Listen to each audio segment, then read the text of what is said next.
வணக்கங்க. கொஞ்சம் நிறைய இது ரெண்டுத்தையும் உங்கள் கையில் கொடுத்தா நீங்கள் என்ன சூஸ் பண்ணுவீங்க? நானாக இருந்தால் நிறைய தான் சூஸ் பண்ணுவேன். ஏன்னா நிறைய தான் எல்லாருக்குமே பிடிக்கும். நிறையன்னா ஒரு நம்பிக்கையை கொடுக்கறது, நிறையன்னா ஒரு தைரியத்தை கொடுக்கறது, நிறையன்னா நிறைவாக இருக்குது.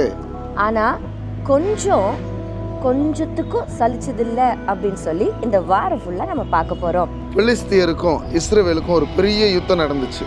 அதில் இஸ்ரவேலுடைய ஆர்மியிலேருந்து யாருக்கிட்டேயுமே சொல்லாத 2 பேர், யோனத்தானும் அவனுடைய ஆயுததாரியும் புறப்பட்டு பெலிஸ்தியருக்கு எதிர்த்து போனாங்க.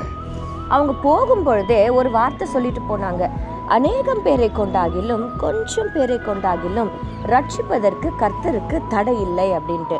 அவங்க சொன்ன மாதிரியே இந்த 2 பேர் ஒரே அடியில் 20 பேரை காலி பண்ணாங்கன்னா பார்த்துக்கோங்க.